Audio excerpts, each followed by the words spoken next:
Escuchamos inmediatamente al ministro de Justicia, Luis Cordero, con la aprobación de las nominaciones del Gobierno para la Corte Suprema. Escuchemos.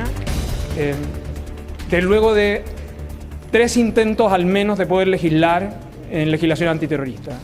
Algunos les podrá sorprender, pero simplemente verificar la historia sobre lo que ha implicado la actualización de esa legislación es suficiente para dimensionar la importancia de ese acuerdo que se logró en la Cámara de Diputados y específicamente también con el trabajo de la Comisión de Seguridad de la Cámara de Diputados. Ahora vendrá en tercer trámite a este Senado y con el mismo espíritu de la tramitación que hubo en el primero para el acuerdo que significó también su aprobación en primer trámite es relevante.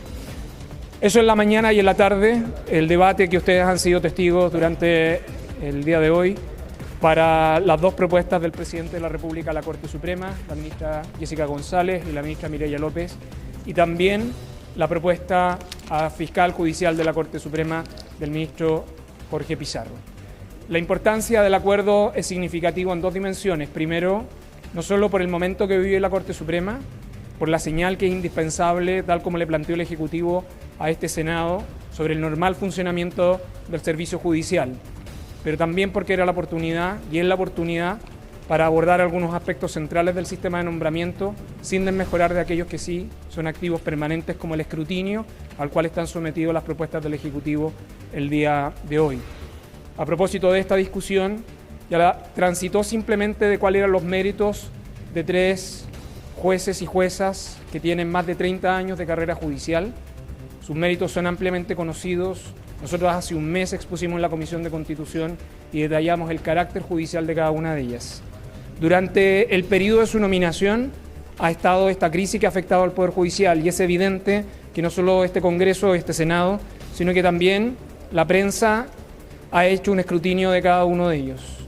Es alentador la ratificación de los 3 por amplia mayoría, pero es alentador considerando el desafío que tiene la Corte Suprema hacia adelante en el momento que está y que, por cierto, el Ejecutivo y este Senado van a contribuir y el Congreso Nacional con la propuesta de regulación del régimen de nombramientos, no simplemente creyendo que la nominación de Corte Suprema es un problema, sino que esencialmente que tenemos un sistema diseñado donde se valora más la antigüedad y el conocimiento personal más que el mérito y la capacidad de la evaluación progresiva de las carreras de cada uno de los jueces y juezas. Nosotros nos quedamos como Ejecutivo con esa dimensión, por la capacidad de haber logrado esos acuerdos transversales en la mañana por ley antiterrorista y esta tarde por las nominaciones a la Corte Suprema, que nosotros creemos que debiera ser el espíritu de poder abordar los temas complejos para el país que requieren soluciones de la política y no inconvenientes de ella. El ministro Cordero recibe preguntas y ratifica entonces además la presentación de un proyecto y de la modificación al sistema de nombramiento de ministros de la Corte Suprema. Alentador esta ratificación por amplia mayoría entonces de las ministras Jessica González y Mireya López, además del fiscal judicial Jorge Pizarro. Escuchemos. Hace unos meses atrás hubo una reunión pública entre el Ministerio de Secretaría General de Presidencia, el ministro, la subsecretaria y yo con la mesa del Senado, programando las nominaciones que seguían. En orden estrictamente de antigüedad, la vacante más antigua era la del ministro Guillermo Silva, que iba a cumplir 2 años, desde noviembre del 2022.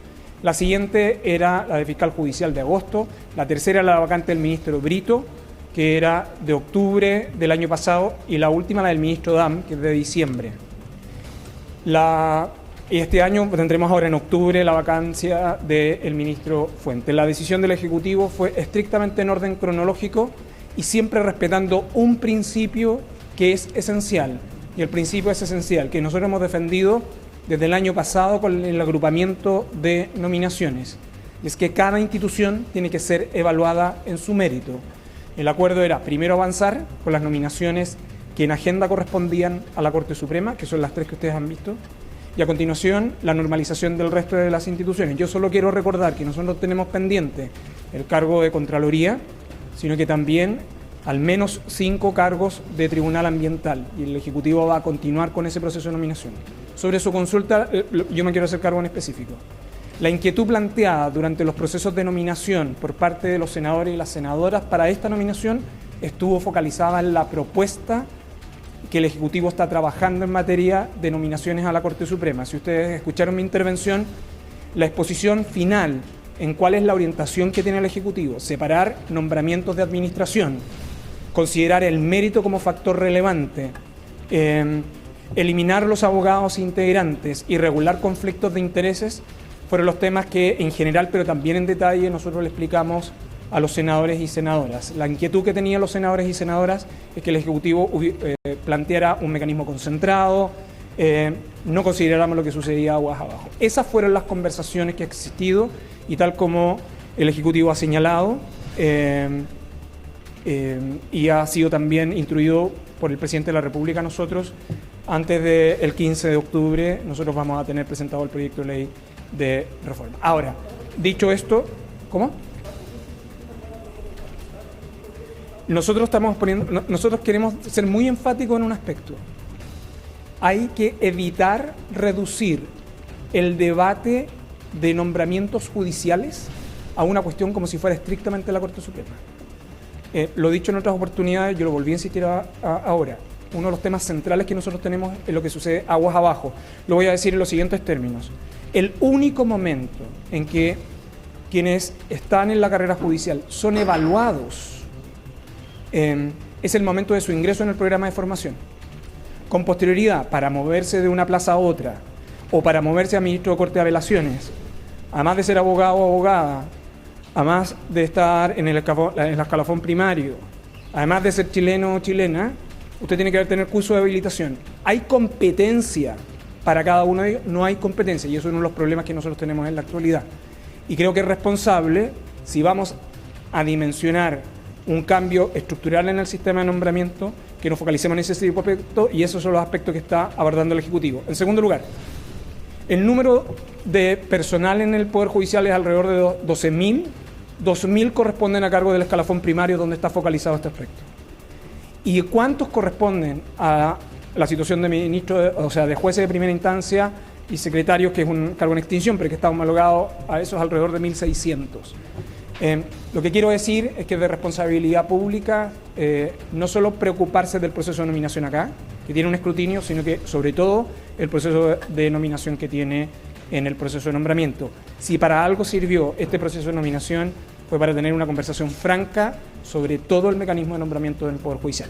Dicho esto, quiero ser bien nada más explícito. El Ejecutivo va a seguir con los procesos de normalización institucional que corresponden a las otras instituciones que todavía está pendiente.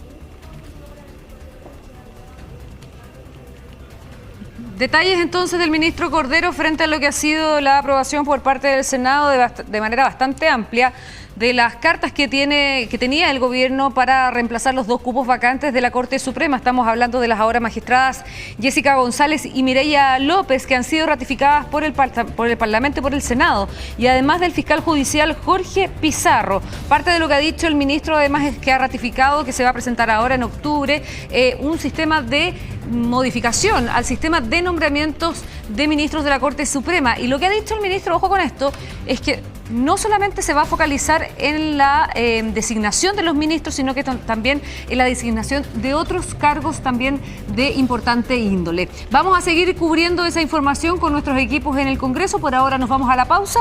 Ya regresamos con más noticias. Aquí, sí.